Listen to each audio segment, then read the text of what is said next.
A gente vai no Salmo de número 42. Salmo de número 42.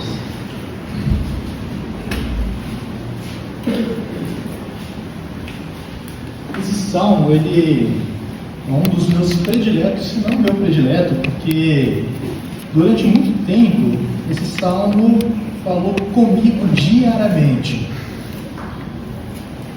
Durante muito tempo, bom, todos nós passamos por sofrimento, né? Isso não é nenhuma novidade. Todo mundo que existe ou já passou, ou está passando, ou vai passar por algum sofrimento. E durante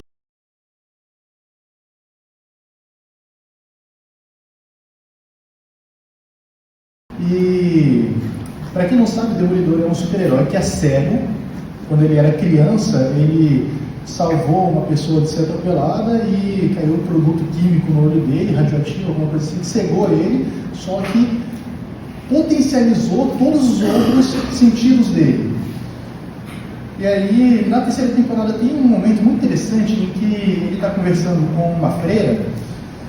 Eu vou dar spoiler mesmo, tá? Esse aí já faz tempo, então quem ainda não assistiu, toma um spoiler e fica como sentido para assistir. Ele está conversando com uma freira e ele fala o seguinte: quando eu fiquei cego, meu pai me disse uma coisa que eu nunca esqueci, né?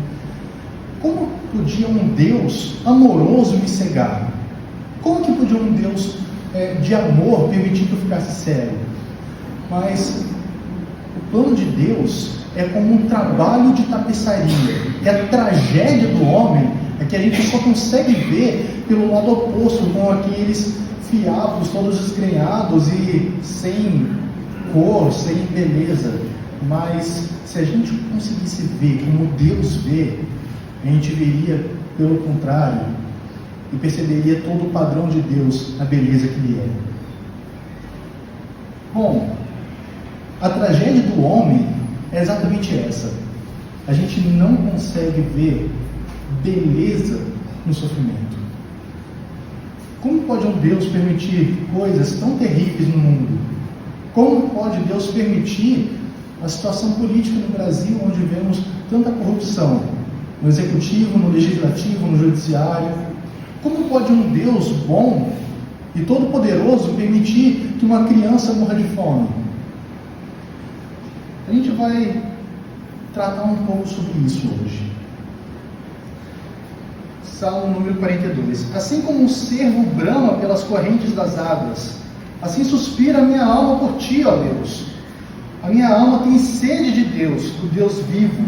Quando entrarei e me apresentarei ante a face de Deus? As minhas lágrimas servem-me de mantimento de dia e de noite, enquanto me dizem constantemente: onde está o teu Deus? Quando me lembro disto, dentro de mim derrama a minha alma, pois eu havia ido com a multidão, fui com eles à casa de Deus, com voz de alegria e louvor, com a multidão que festejava. Por que estás abatido, a minha alma? E por que te perturbas dentro de mim? Espera em Deus, pois ainda louvarei pela salvação da tua face.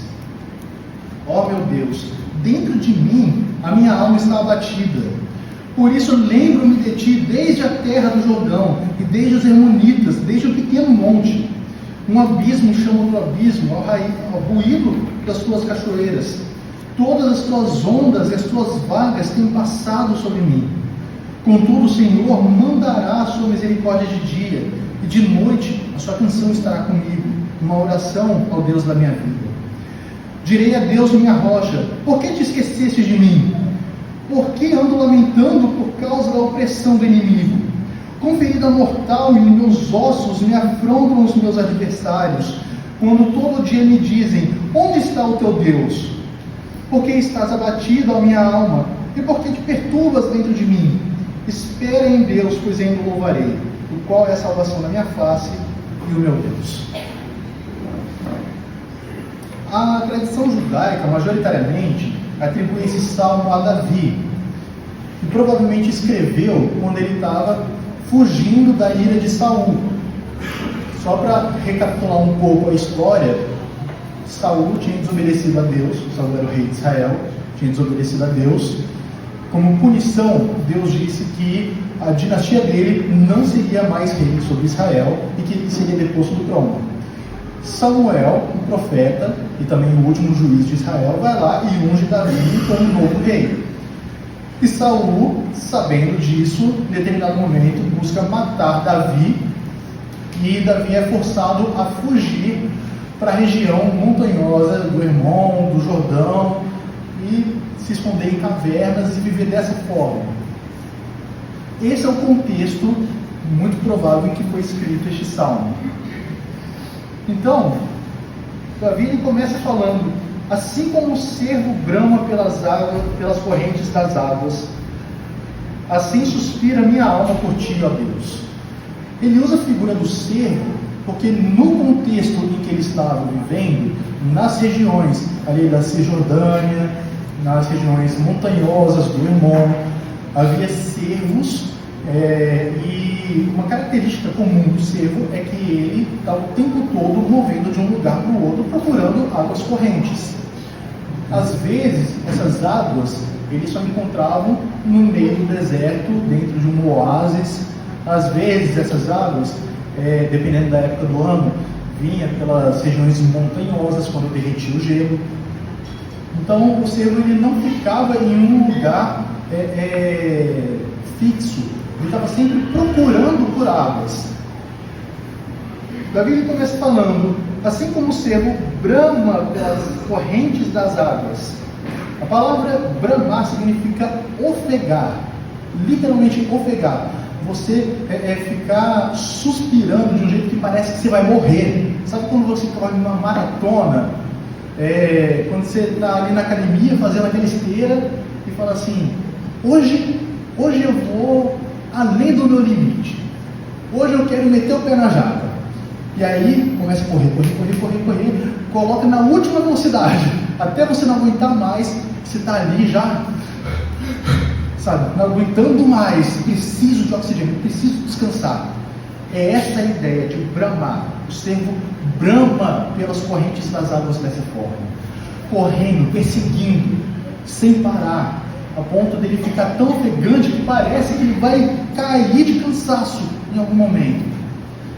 Dessa forma, a minha alma suspira por ti, ó Deus. A palavra alma, para nós, pode parecer meio substancial, né? O que é alma? O ser humano tem alma, né? É aquilo que faz ele viver. Entretanto, na mentalidade hebraica, a alma é algo muito além disso. A primeira vez que essa palavra é usada nas Escrituras está lá em Gênesis capítulo 2, versículo 7. E criou o Senhor o homem do pó da terra, soprou em suas narinas o fôlego de vida, e o homem foi feito alma vivente. O termo alma vivente é um pleonasmo. Quem não sabe o que é pleonasmo, é subir para cima, descer para baixo, raio de sangue, por aí vai. A gente conhece essas expressões. Alma vivente é um pleonasmo, porque alma já é sinônimo de vida. Entretanto, na mentalidade hebraica, isso tem um significado muito mais profundo, porque a palavra alma, nefesh, significa também garganta ou apetite. Mas, peraí, agora está muito estranho. Por que alma significa garganta ou apetite? Na cultura semita, quando eles têm fome, eles não colocam a mão na barriga. A gente coloca a mão na barriga, mas eles não, eles colocam a mão na garganta quando sentem fome ou sede, porque a garganta é o órgão associado à necessidade.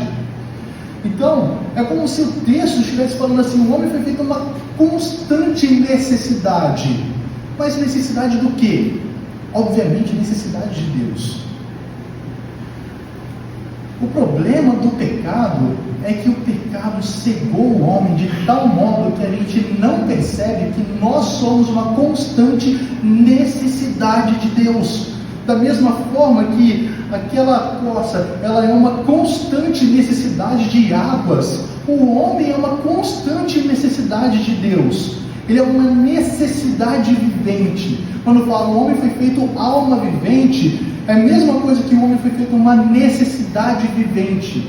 O homem, ele é um apetite constante, que precisa se saciar de alguma forma. Antes do pecado, o homem, ele era plenamente satisfeito e saciado em Deus. Mas por causa do pecado, agora o homem não busca mais a fonte das águas, que é o Senhor. Por causa do pecado, agora o homem, ele busca outras águas, águas contaminadas.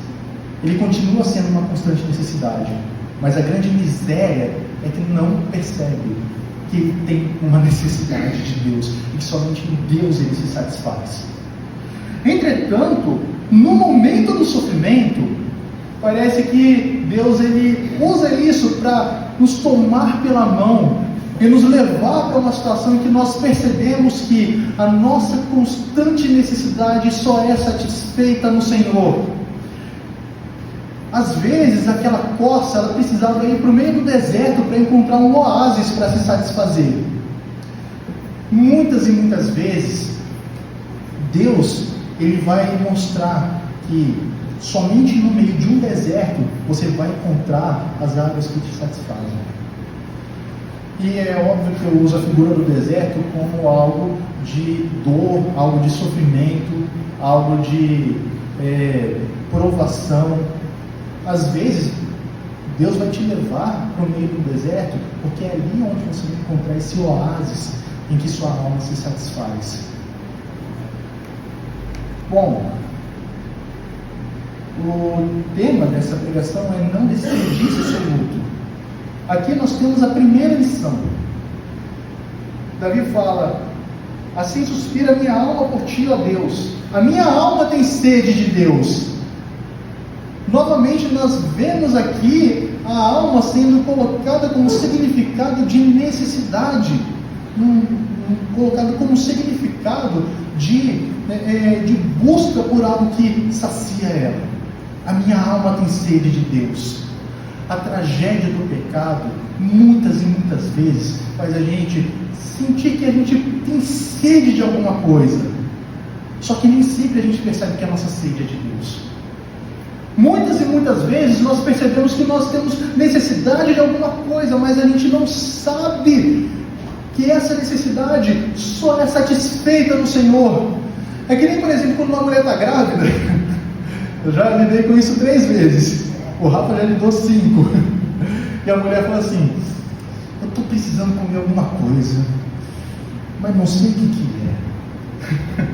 E coitado do homem para descobrir o que a mulher precisa. Ó, é isso aqui? Não. É tapioca com molho shoyu? Ah, às vezes. É isso aqui? Não, é isso aqui não é. Peraí, e aquilo lá? Ah, é isso que eu preciso. E aí chega lá aquela comida toda estranha que ela falou assim: não, é isso que eu preciso. E aí está comendo e fala assim: não, peraí, não é isso aqui não, era outra coisa. Ou seja, eu ainda tenho alguma necessidade, mas não sei o que é. Da mesma forma, é o homem por causa do pecado. Quantas e quantas vezes, por causa do nosso sofrimento, a gente pensa: eu preciso de alguma coisa, só que a gente não percebe que essa coisa que nós precisamos, na verdade, é do Senhor. Quantas vezes nós estamos passando por algum sofrimento que a gente pensa: se o Senhor fizer isso na minha vida, eu vou ficar feliz. Estou passando por algum problema financeiro, se o Senhor fizer cair, sei lá, R$500 na minha conta, eu vou ficar feliz. Vai resolver meu problema. E não resolve. Talvez momentaneamente, mas assim que esse problema passa, você percebe que você não foi satisfeito no Senhor, e sim em alguma outra coisa que você recebeu de outra pessoa. Às vezes, você está passando por algum problema de relacionamento, e aí resolve o problema de relacionamento, mas, opa, peraí, eu não estou plenamente feliz, eu não estou plenamente satisfeito. O que está acontecendo? Davi, ele estava passando pelo pior problema possível. Por causa da ira de Saul, ele estava sendo injustiçado. Davi, sem ter feito mal para ninguém, estava sendo forçado a fugir, deixar sua casa, deixar sua família, viver nas montanhas, nas cavernas, tendo que comer todo tipo de coisa que normalmente não é muito bom, porque ele estava numa região não muito boa para caçar. E no meio de todo esse sofrimento, de toda essa angústia, dele ter que deixar a família dele, Deus acabou de prometer um reino para ele. Deus prometeu um reino para você. E 5 minutos depois, você tem que fugir daqui, senão vão te matar e você não vai ser rei. E aí, o que Davi fala? A minha alma tem sede da coroa. A minha alma tem sede de estar com a minha família, com os meus amigos. Não. A minha alma tem sede de Deus. É isso que Davi fala. A minha alma tem sede de Deus. Muitas e muitas vezes na nossa vida, nós desperdiçamos o nosso sofrimento, porque nós não percebemos que a necessidade do sofrimento causa nas nossas vidas, não é a necessidade imediata daquilo que nós precisamos, e sim uma necessidade última que é o Senhor, uma necessidade suprema, uma necessidade transcendental. E por causa do pecado, a gente é muito cabeça dura, porque a gente continua dando murro em ponta de faca, e não percebe que a razão do nosso sofrimento não é a gente buscar a satisfação imediata naquilo que a gente precisa, e sim buscar uma satisfação eterna no nosso Senhor.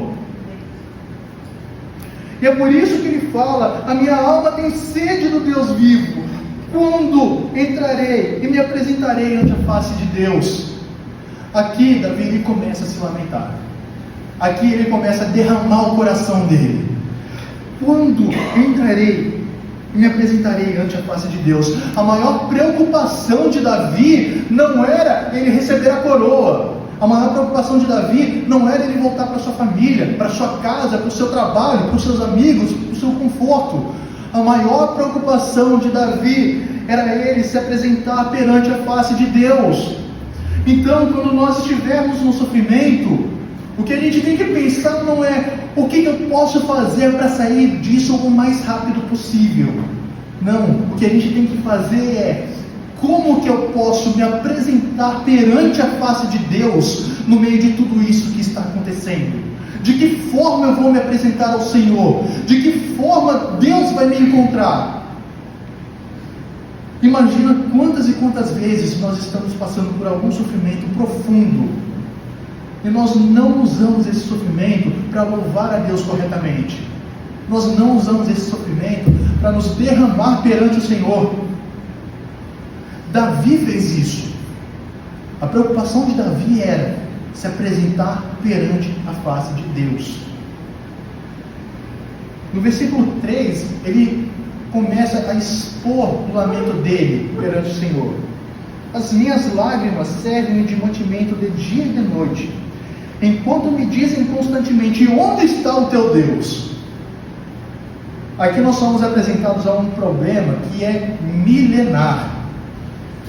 Os teólogos conhecem como o problema do mal. O que é o problema do mal? É o seguinte: se Deus ele existe, Deus ele é todo poderoso e Deus é bondoso, por que o mal existe no mundo? É um questionamento até válido para aqueles que não têm comunhão com o Senhor. Muitos ateus eles apresentam o famoso paradoxo de Epicuro. Vocês já devem ter visto essa imagem, é um fluxograma, né? Deus existe? Sim. Deus ele é onisciente? Sim. Então Deus ele não pode ser bom, porque se ele é onisciente, ele sabe que o mal existe e ele não faz nada, então Deus não pode ser bom. Mas se Deus existe, ele é onipotente, ele não pode ser onisciente, porque ele não sabe que o mal existe, afinal ele tem poder para solucionar o problema do mal. Se Deus ele é onipotente e onisciente, Deus não pode ser bom, porque ele pode resolver o problema do mal e não faz. Inclusive, eu acredito que todo mundo que já passou por uma universidade já enfrentou esse debate. Todo mundo que já passou pela universidade em algum momento deve ter ouvido ou algum aluno ou algum professor militante falando isso.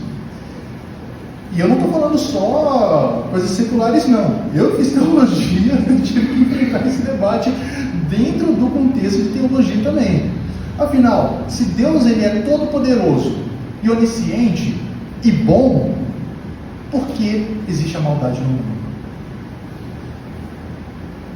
Quando as pessoas veem você firme no Senhor, firme na aliança, quando veem você expressando a sua fé em meio ao sofrimento, e eles dizem: onde está o teu Deus?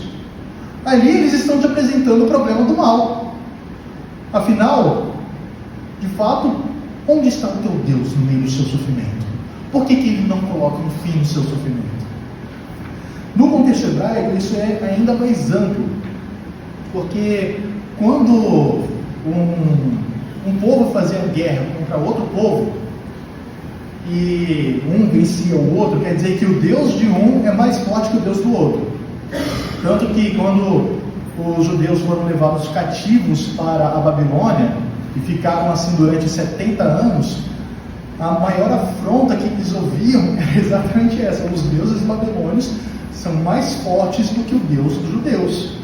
E para piorar ainda mais a situação, o Deus dos judeus, os babilônios foram lá, pegaram os itens do templo, depois queimaram o templo, profanaram os seus utensílios, e o Deus dos judeus não fez nada. Como que a gente pode adorar um Deus que diz que é bom, mas permite o holocausto? Como que a gente pode adorar um Deus que é todo poderoso, só que não impede uma menina de ser estuprada? Como que a gente pode adorar um Deus que Ele é onisciente e vendo Satanás conversando com Eva, sabendo que ela ia cair, e depois que Adão ia cair, não fez nada?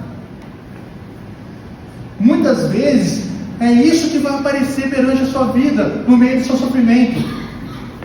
Às vezes você vai sentir que Deus está te abandonando. Às vezes pessoas vão falar para você: cadê o seu Deus? Por que você está passando por isso, se o seu Deus é bom? Afinal, qual mal Davi fez? Nenhum. O que Davi fez de errado para merecer aquela perseguição? Nada.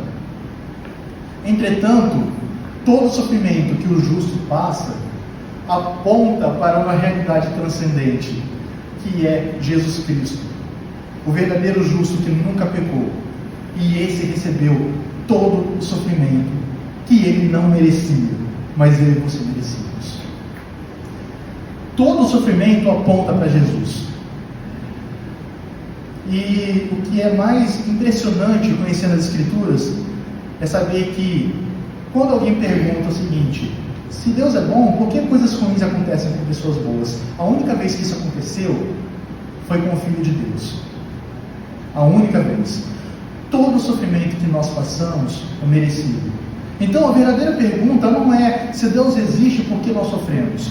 E sim, a verdadeira pergunta deveria ser: se Deus existe, por que nós sofremos tão pouco?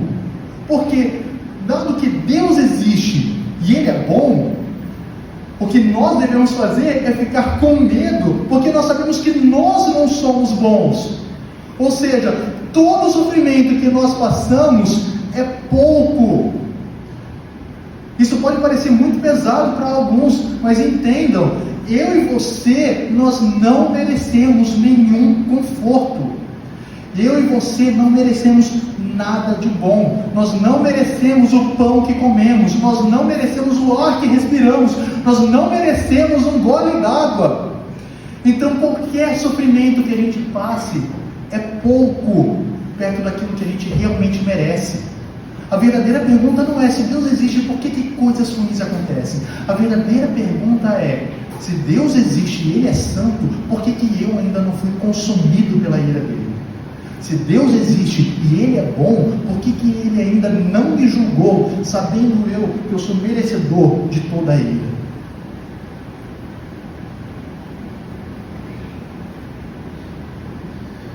Quando nós olhamos para as Escrituras, nós percebemos que, apesar de termos uma parcela muito pequena do sofrimento que nós merecemos, esse sofrimento, ele ainda assim nos conduz ao Salvador. Porque o nosso Salvador, Ele sim sofreu tudo. Ele foi aquele que mais sofreu. Ele foi quem padeceu sem ter feito nada de errado. E foi por amor de mim e de você. Quando nós sofremos, e às vezes parece que Deus nos abandonou, devemos olhar para a cruz e lembrar quando o verdadeiro justo sofreu e disse: Deus meu, por que me abandonaste? No versículo 4, o salmista diz: quando me lembro disto, dentro de mim derrama a minha alma. Essa ideia de derramar a alma dele é algo que é como se ele estivesse chorando tanto, mas tanto, que chega um ponto que ele não tem mais como chorar, não tem mais lágrima para sair do canal lacrimário. Ele está se derramando de um jeito em que ele se expõe, fica nu perante seu Senhor. E qual que é o grande sofrimento do salmista? Qual que é o grande sofrimento de Davi? Eu derramo a minha alma, pois eu havia ido com a multidão, fui com eles à casa de Deus, com voz de alegria e louvor, com a multidão que festejava.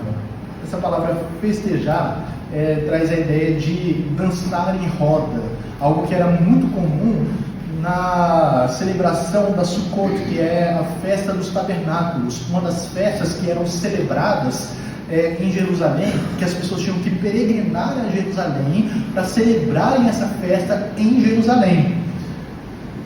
E era uma das festas mais alegres que tinham, porque os hebreus, eles se lembravam de quando Deus os libertou do Egito. A festa dos tabernáculos, ou festa das cabanas, era uma festa feita especificamente para você lembrar da bondade de Deus. Você lembrava de Deus libertando o povo do Egito. Aí olha só a situação do salmista: eu estou me derramando porque o povo está indo celebrar a bondade de Deus, está indo celebrar o fato de que Deus os libertou, só que eu estou nessa situação em que, se eu pisar em Jerusalém, eu vou ser morto. Eu não posso estar com o povo celebrando uma das festas mais lindas, uma das festas mais alegres, que é a bondade de Deus. Então ele se vê privado de fazer aquilo que ele mais amava, que era celebrar a bondade de Deus. Imagina só você ver todo mundo que você ama indo celebrar, indo festejar, dançar de alegria, porque Deus libertou eles dos seus inimigos. Só que Deus não te libertou, e você não pode dançar de alegria, você não pode celebrar, você não pode festejar, você não pode nem estar com eles, você não tem nem com quem chorar. Você vê Deus trazendo alegria para todo mundo ali à sua volta, mas você não pode ficar alegre. Era isso que Davi estava sentindo. Que tipo de pessoa não se sentiria abandonada por Deus mediante isso? Que tipo de pessoa não se sentiria talvez até injustiçada? A maior frustração de Davi era que ele não podia estar no tabernáculo, não podia estar no templo adorando ao Senhor. Olha só como muitas vezes nós somos ingratos. Quando a gente está doente, mas doente de verdade, o que a gente pede para Deus? Deus, me cura dessa doença, ou Deus, eu quero quanto antes poder estar na igreja de novo. Quando o nosso filho nasce, eu passei por isso. Quando o nosso filho nasce, você fica um bom tempo sem poder sair de casa, sem poder ir na igreja, o que a gente pensa?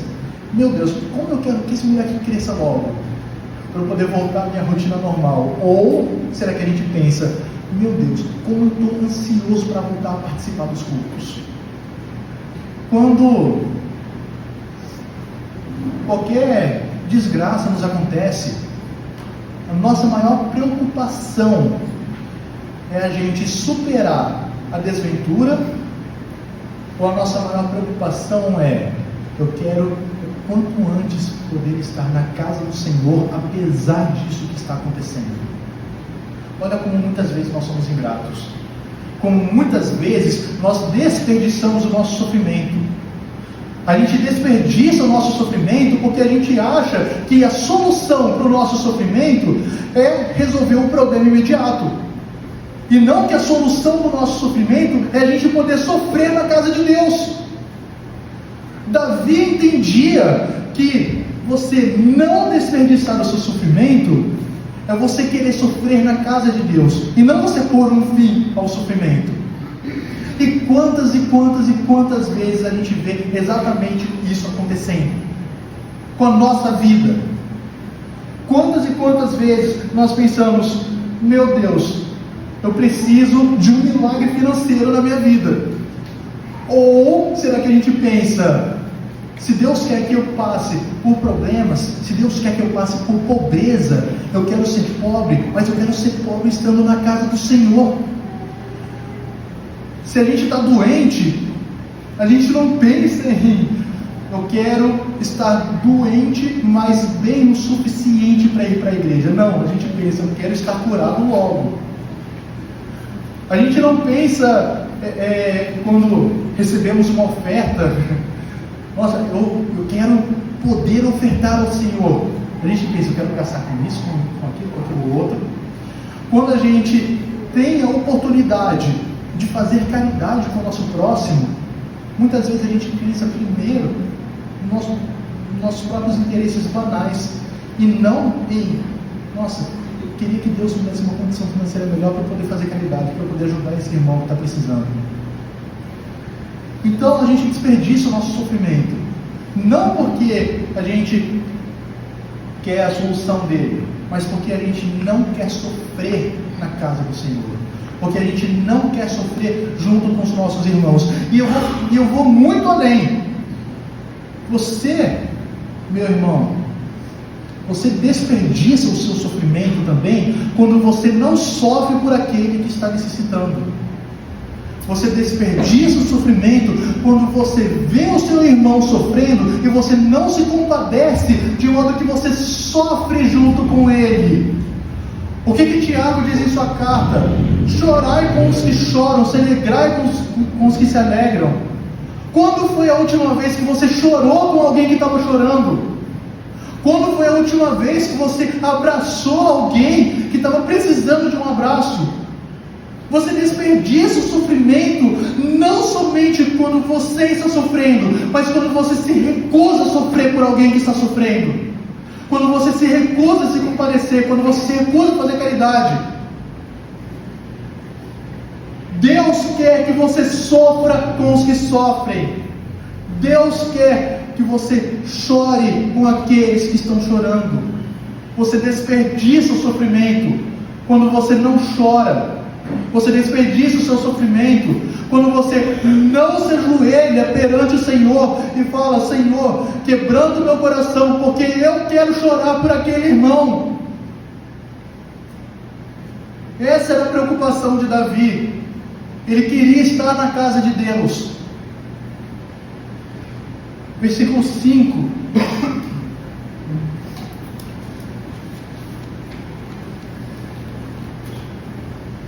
No versículo 5 ele faz uma coisa maravilhosa, uma coisa que muitas vezes nós esquecemos, que é pregar para você mesmo. Davi fala: por que está abatida a minha alma? E por que te perturbas dentro de mim? Aqui Davi está fazendo algo que nós deveríamos fazer todos os dias, que é pregar para nós mesmos. Eu vou falar uma coisa: fazer exegese de um texto é difícil, vai. Você tem que aprender hebraico, tem que aprender grego, tem que aprender literatura dos hebreus, tem que fazer todo um estudo do contexto. Dá um trabalhinho. Mas sabe o que dá um trabalho ainda maior? É você pregar para você mesmo. Pregar para os outros dá um trabalho. Agora, pregar para você mesmo é muito mais difícil. Sabe por quê? Porque o nosso ego ele é tão grande que a gente quer falar para os outros, mas não quer falar para si mesmo. E isso que eu estou falando para vocês agora vale para mim também. Quantas e quantas vezes nós que pregamos, nós subimos num púlpito e falamos, e às vezes a gente até fala bonito, só que Nada disso que a gente está falando, a gente fala para si mesmo também. Quantas vezes a gente chega num amigo, às vezes que é ateu, e faz uma senhora defesa do teísmo cristão, citando todos os livros de apologética que existem, citando todos os filósofos que existem, citando os pré-socráticos, citando os iluministas, citando todo mundo, só que na hora de você falar para você mesmo, espera em Deus, esse Deus que você está pregando, esse Deus que você está anunciando, espera nele, é muito mais difícil, é quase impossível. Às vezes a gente tem que recorrer a orações já prontas, como os salmos, como o Pai Nosso, como os credos ecumênicos da igreja, porque é tão difícil pregar para si mesmo, que às vezes a gente não consegue fazer isso, senão com a ajuda da própria Escritura, senão com a ajuda daquilo que Deus deixou para nós, através da tradição que foi, obviamente, guiada pelo Senhor. Lutero, ele falava que tinha vezes que ele não conseguia sequer orar, então ele recitava as palavras do credo apostólico. O mais difícil é a gente pregar para nós mesmos. É muito fácil a gente chegar para alguém que está sofrendo e começar a falar do plano de Deus, falar do amor de Deus, falar assim, não, Deus tem um propósito para tudo isso, não, espera no Senhor, calma lá, vai dar tudo certo. Mas, e quando é com a gente? Quando a gente está no sofrimento e a gente desperdiça oportunidades de falar, por que está abatida a minha alma? E por que te perturbas em mim? Espera em Deus, pois ainda louvarei pela salvação da tua face. O termo salvação da tua face significa presença ou favor de Deus. Então muitas vezes é até mais fácil a gente falar para o nosso próximo, sei que você está passando por um sofrimento terrível, mas espere em Deus, vai dar tudo certo, o Senhor é soberano, o Senhor está no controle de tudo. Mas quando é a gente que está sofrendo, a gente tem tanta dificuldade de falar, porque está batido a minha alma, espera no Senhor, Ele é a salvação da tua face. Não são os recursos humanos que é a salvação da tua face, não é um milagre financeiro que é a salvação da tua face, não é coisas mirabolantes que podem acontecer no meio da tua vida para te tirar do sofrimento, que é a salvação da tua face. É o próprio Senhor que é a salvação da tua face. É o próprio Senhor. A gente desperdiça o nosso sofrimento quando a gente não prega para nós mesmos. A gente desperdiça o sofrimento quando nós não voltamos a pregação para o nosso próprio coração.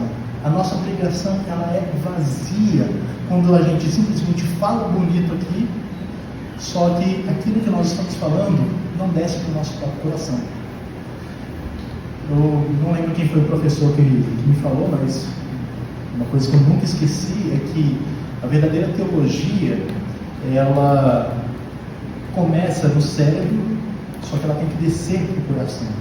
Se a teologia não descer para o coração, não é uma teologia boa. Por mais bonitinha que ela seja, por mais linda, por mais bem elaborada, se ela não descer para o coração, não é teologia.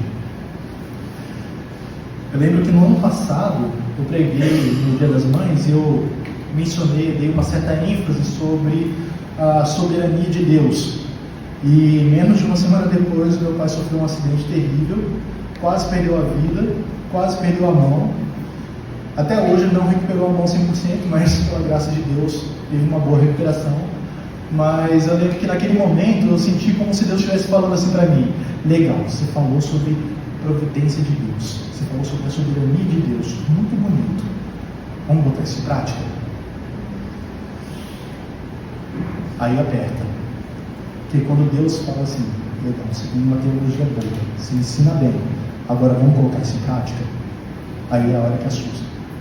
Porque é muito fácil a gente recitar todas as 613 leis de Moisés, mas não saber aplicar isso amando a Deus e ao próximo.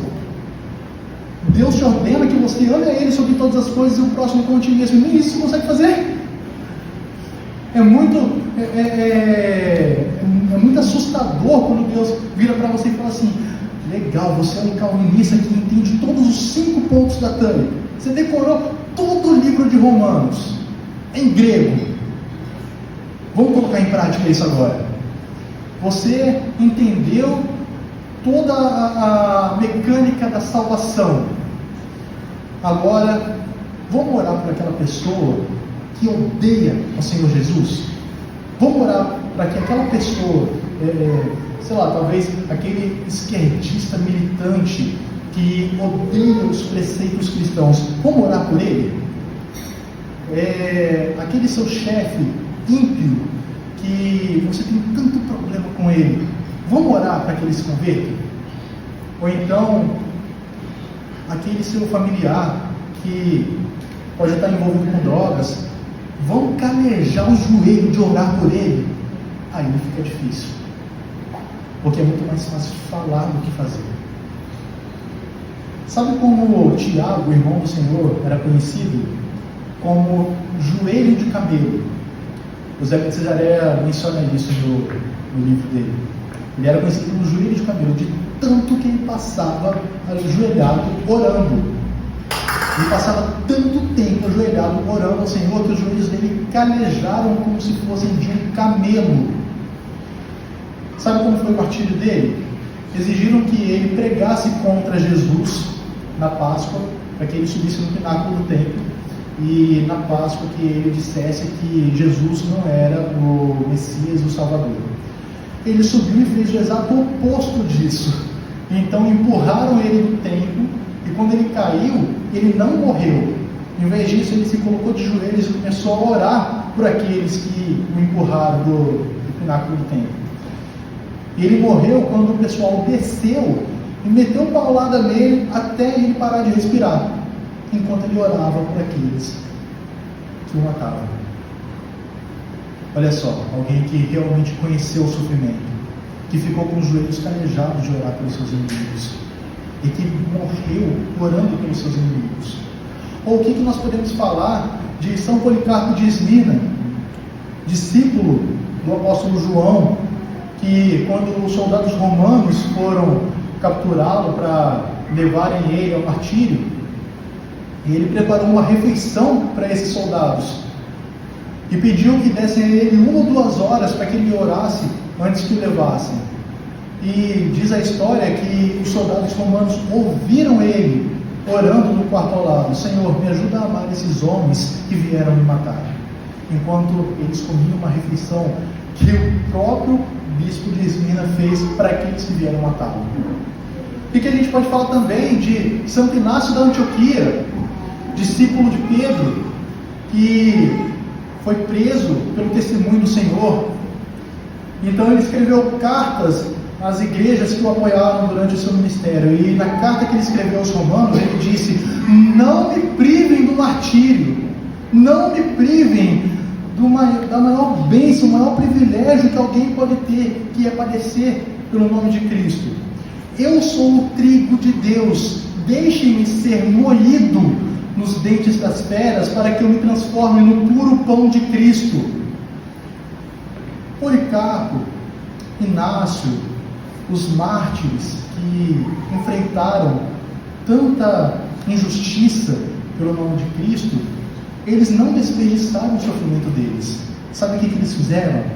Eles oraram por aqueles que estavam indo matá-lo. Inácio, ele ainda pede para que ele não fosse privado do martírio. Quantas e quantas vezes a gente está sendo perseguido, ou na nossa escola, na faculdade, no ambiente de trabalho, porque a gente é crente. E ali o crente, ó o padrezinho, ó o pastorzinho ali. Daí a gente já fica com o coração tão grande: nossa Deus, estão me chamando de padrezinho, de pastorzinho, de crentinho, de crenteiro. Mas como é difícil orar por aqueles que nos perseguem. O que Davi faz é pregar para si mesmo, falando: espera em Deus, pois ainda o louvarei pela salvação da sua face. Davi, ele não sabia o que ia acontecer mais à frente. Davi não sabia que Saul seria morto e que, de fato, ele seria colocado como rei de Israel. O que Davi via até então é a seguinte situação: eu tenho que fugir, senão eu morro. Eu não tenho perspectiva nenhuma de voltar para minha casa. Eu não tenho perspectiva nenhuma sequer de ser rei agora. Entretanto, espera no Senhor, ó minha alma. Espera nele, pois ainda louvarei pela salvação da tua face. Então, depois ele volta no versículo 6 a falar com Deus. Primeiro ele fala para ele mesmo, depois ele fala para Deus. Ó meu Deus, dentro de mim a minha alma está abatida. Por isso me lembro de ti desde a terra do Jordão e desde os Hermonitas, desde o pequeno monte. Irmãos, não é pecado você, vou colocar isso de forma assim, muito cuidadosa, reclamar com Deus, tá? Mas este reclamar não pode ser murmurar. Reclamar com Deus, do jeito que Davi está fazendo, é colocar um lamento perante o Senhor. É falar: Deus, está acontecendo isso comigo, por favor, intervenha em meu favor. Venha a mim, me visita com tua graça, com tua misericórdia. Não é pecado você falar para Deus: Deus, eu não estou satisfeito com o que está acontecendo. Deus, eu não estou satisfeito com essa circunstância. Eu não estou satisfeito com essa injustiça.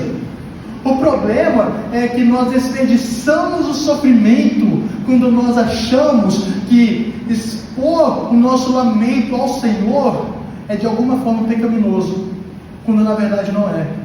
Pecaminoso é você reter isso para si, como se Deus vai perceber que eu estou mal, Deus vai perceber que eu não estou bem, enquanto na verdade Deus está esperando você fazer exatamente o que Davi fez, que é: Deus, a minha alma está abatida, Deus, eu estou passando por uma dificuldade, eu não estou bem, por favor, restaura a minha alma, eu estou esperando a tua salvação. Então, no versículo 7, a gente tem um pico de pessimismo. Um abismo chama outro abismo ao ruído das tuas cachoeiras.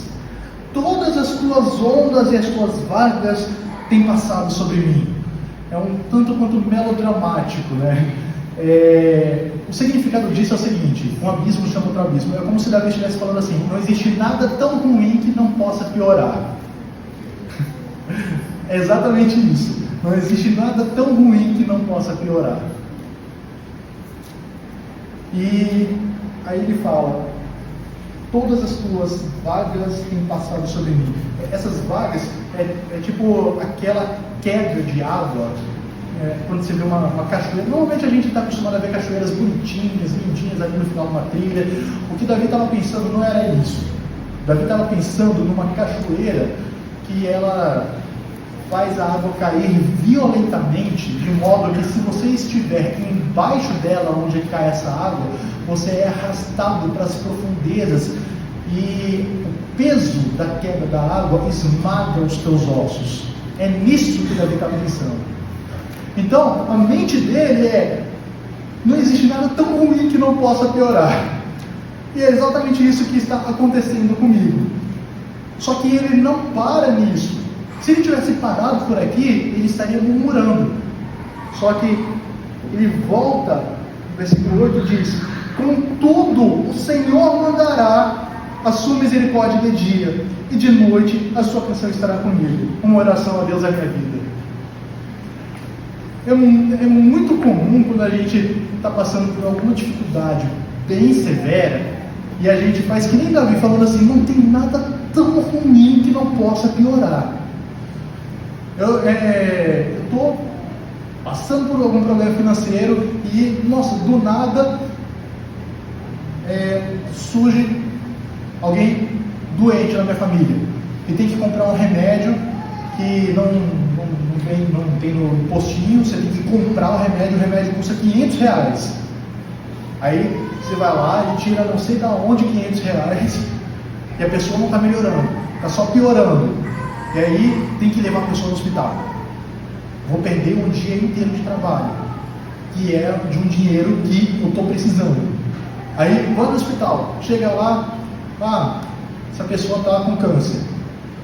Nossa, meu Deus do céu. Tá, mas dá para operar? Não, está com metástase. Meu Deus do céu, e agora? E agora não tem o que fazer. Tem o HC. O HC é maravilhoso, né? É um dos melhores hospitais do hemisfério sul, mas não tem vaga. Tem gente muito pior. E aí você pensa, não tem nada tão ruim que não possa piorar. E sabe o que acontece?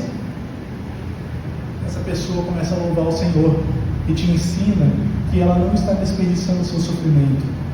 Ela está usando o sofrimento para louvar o Senhor. Eu estou contando a história do meu avô, gente. Meu avô morreu de câncer há uns 11 anos atrás. E do momento que descobriram o câncer dele até o momento que ele morreu, deu uns 2 meses, 3 meses no máximo. E eu ia visitá-lo todos os dias. E todos os dias eu encontrava ele tocando hinos no tecladinho dele.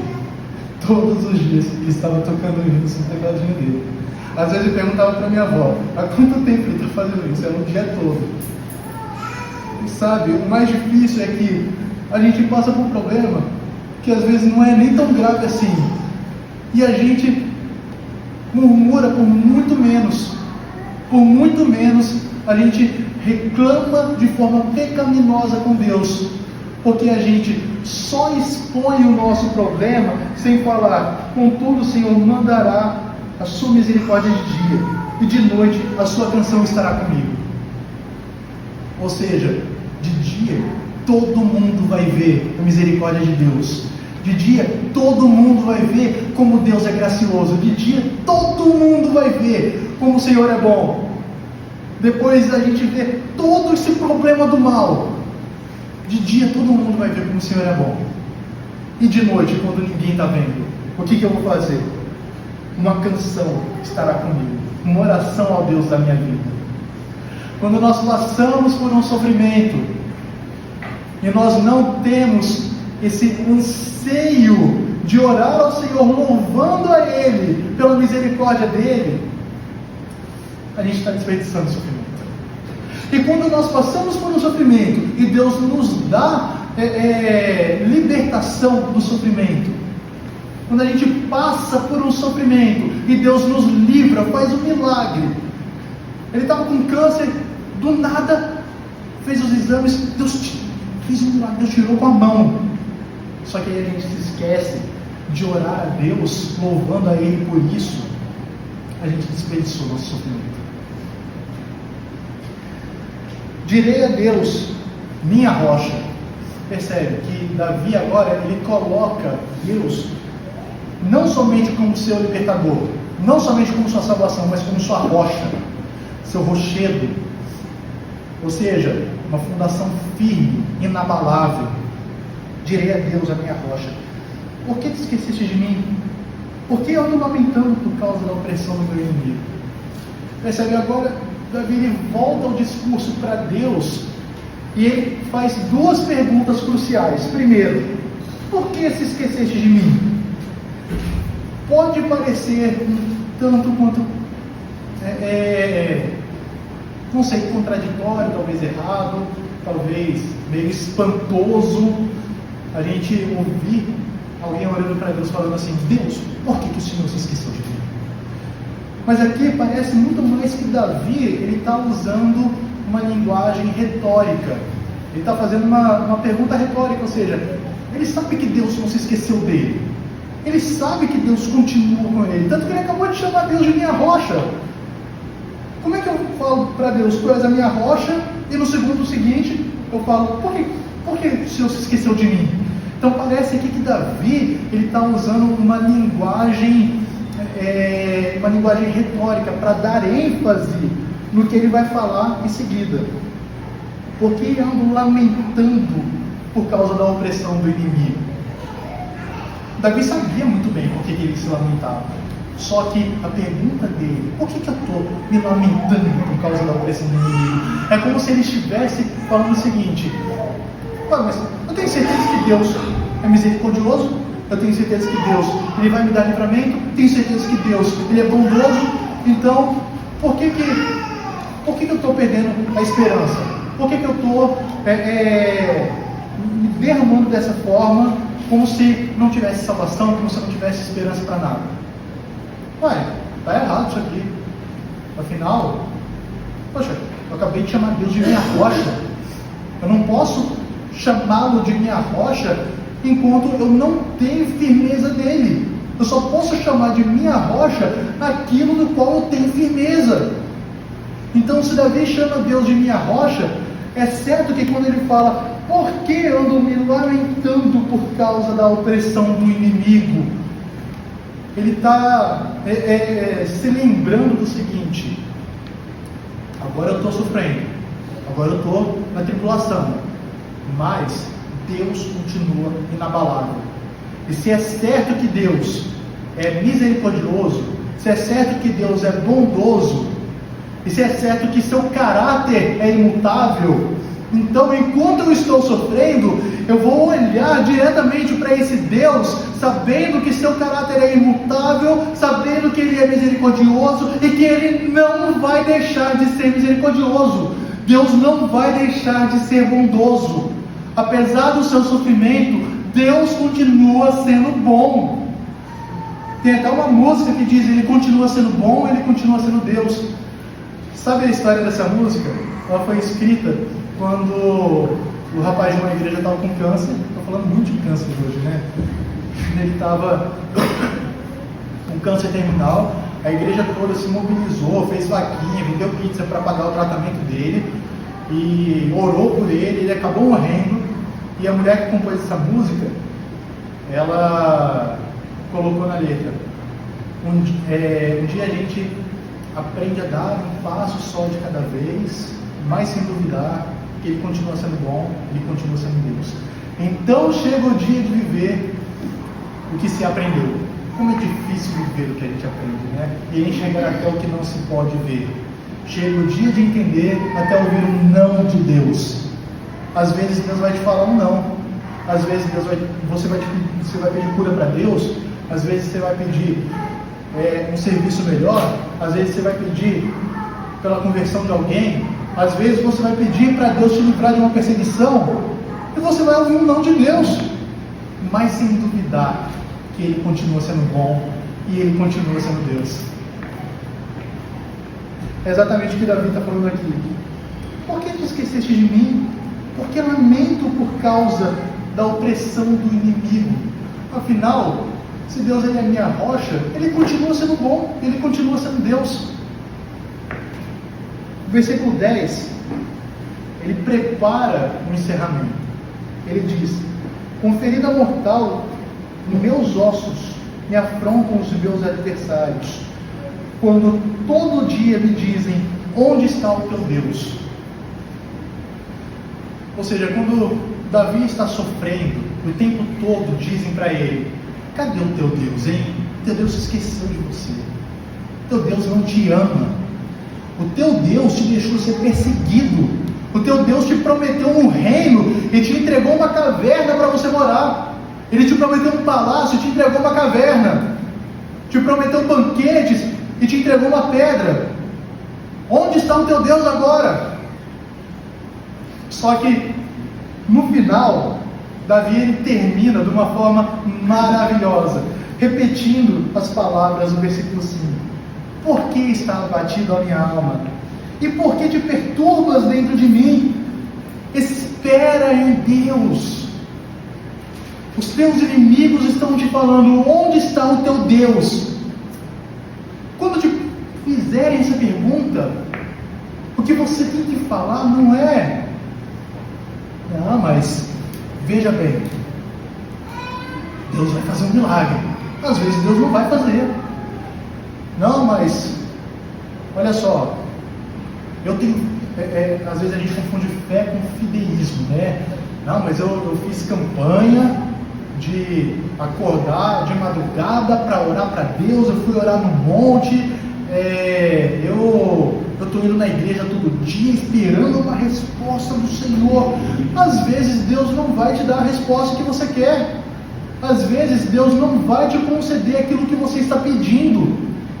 Às vezes você vai pedir para Deus, para Ele te livrar de alguma perseguição. Às vezes você vai estar sendo perseguido na faculdade, no trabalho. Você vai pedir para Deus te livrar. Possivelmente Deus não vai te livrar porque Ele quer que você aprenda com o sofrimento. Só que em meio a toda essa dor, em meio a esse luto, você tem que falar: por que está batida a minha alma? Por que te perturbas em mim? Espera em Deus, pois ainda o louvarei, o qual é a salvação da minha face. E agora ele coloca um acréscimo: e o meu Deus. Às vezes vão te falar: onde está o teu Deus? Faça como Davi. Não responda para a pessoa que te pergunta isso. Responda para si mesmo: espera em Deus, ainda o louvarei. Pode ser que Deus não atenda ao meu pedido, nem hoje, nem amanhã, talvez nem nunca. Mas espera em Deus. Nós temos um imenso privilégio de sabermos qual que é o final de toda a nossa história. É a ressurreição gloriosa do Senhor. Nós temos um imenso presente de Deus que os santos do Antigo Testamento não tiveram, de saber concretamente que no fim das contas o Senhor ressuscitará aqueles que creem, ressuscitará para a vida eterna. Então, o nosso sofrimento, ele deve apontar para a ressurreição. O nosso sofrimento não deve apontar para uma solução imediata. O nosso sofrimento deve apontar para a ressurreição final. Aquele momento em que nós vamos fechar os nossos olhos para essa vida e abrir os olhos com o corpo transformado, abrir os nossos olhos em um corpo sem pecado, um corpo livre do pecado. Quando nos perguntam: onde está o teu Deus? Fale para si mesmo: porque está batida a minha alma? Espera em Deus. Afinal, o Deus que é soberano sobre toda a terra, o Deus que prometeu que perante Ele todo joelho se dobrará e toda língua confessará que Jesus Cristo é o Senhor, Ele por acaso não vai dar essa resposta aos nossos inimigos?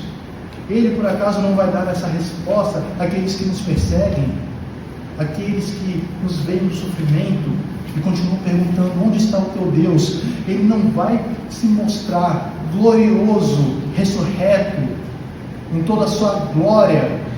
Ele não vai dar essa resposta a todos os que perguntam onde Ele está. Por fim, eu quero encerrar dizendo isso: o sofrimento, ele é o diapasão que afina a qualidade do nosso louvor. Eu vou repetir: o sofrimento é o diapasão. Sabe o que é diapasão? É aquele negócio que a gente tem no violão elétrico normalmente, que a gente toca uma corda, vê se está afinado mais para cima, mais para baixo, e aí regula ali, aí toca a outra corda, vê se está mais afinado para cima, para baixo, se tem que apertar, se tem que afrouxar. Isso é o diapasão. Nosso sofrimento, ele é o diapasão que afina a qualidade do nosso louvor. Não existe verdadeiro louvor sem sofrimento. E o mais importante, sofrimento não é oposto à alegria. Se nós vamos sofrer nesse mundo, e nós vamos, então soframos com alegria. Alegria de esperar no Senhor. Alegria de saber que no final das contas o Senhor Jesus Cristo nos ressuscitará e com Ele nós vamos viver eternamente em um corpo livre do pecado. Continuaremos sendo uma constante necessidade, mas nós estaremos ali nas águas correntes que fluem do trono de Deus e poderemos nos fartar nessas águas por toda a eternidade.